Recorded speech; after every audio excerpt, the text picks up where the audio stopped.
total contrast to Santorini, the island of Mykonos, Greece's answer to Ibiza, is half an hour's flight from the mainland and offers a summer-long party with hot beaches, cool tunes and perennial sunshine.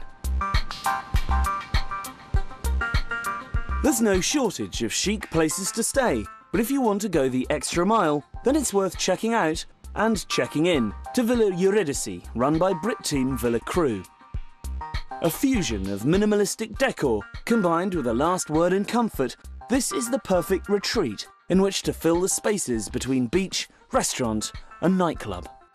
The problem with a place like this, where everything's laid on, is that it's so chilled out it rather saps one's desire to go anywhere else.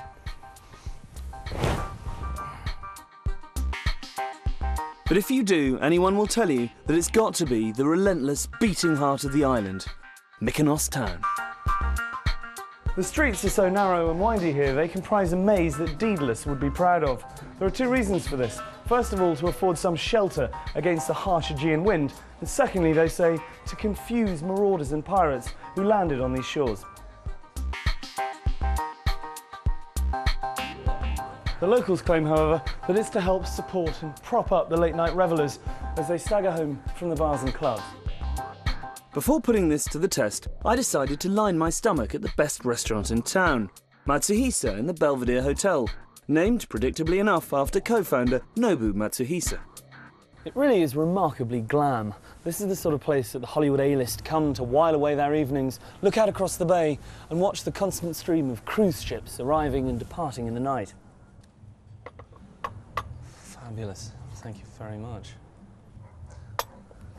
Gone for a bit of a seafood theme tonight. Fried squid tagliatelle and seafood risotto. Oh, perfection. Just the sort of thing you need before heading out to confront the infamous Mykonos nightlife. To get some local knowledge on the best places to go, I met up with Miami expat Claude Vlandis, who's been coming here since 1979. So now we are in a place that we call Little Venice. This area was built by the Venetians that had occupied these islands for a few years. Well, I love the fact the bars go right to the water's edge here. It's beautiful when there is a wavy sea and the water splashes. And you can have a cocktail and dangle your feet in the water. Absolutely. You've got to be very careful here, I think. If you're walking along this street late at night after a few too many drinks, it's very easy to just go straight into the sea. That's true. Caprice, I've heard of this. Yes, this is a landmark in Mykonos, the Caprice Bar. It's actually very busy during the summer months. Great fun, great music, great drinks, great place to be. Well, what a fantastic place to sit down and enjoy the view. I agree with you.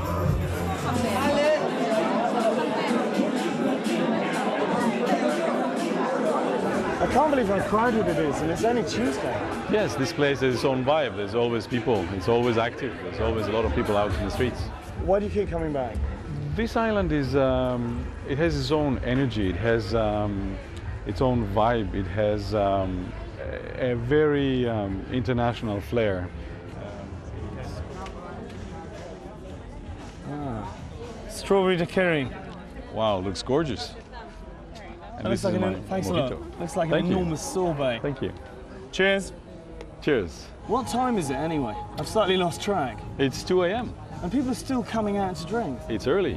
We can go on for another few hours, 5, 6, 7 a.m. Night and day tends to blend into one here.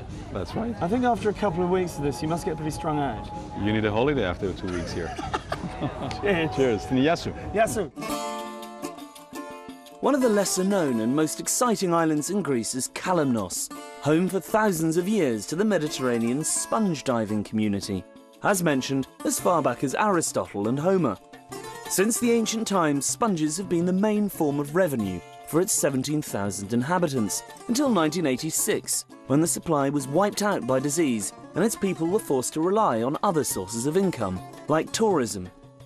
Due to its mountainous terrain, Kalymnos is now one of the leading centres for rock climbing, and people come here from all over the world to test themselves against its dramatic cliffs and arches.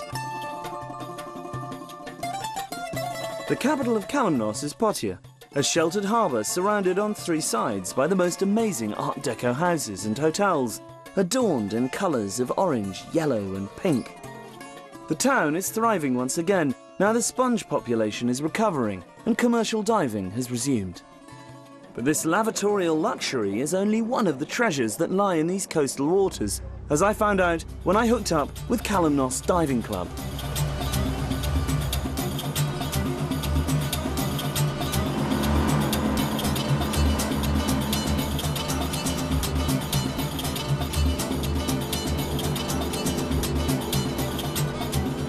Sponges only grow below a certain depth, so in ancient times, free diving was the only way in which you could harvest them. With the onset of the modern era, however, diving apparatus was introduced, but the process was still difficult and extremely dangerous, as Skiavos explained. Years ago, my grandfather and all the old people, they was diving around 2 hours, 3 hours with this shoot. That's why we have so many accidents.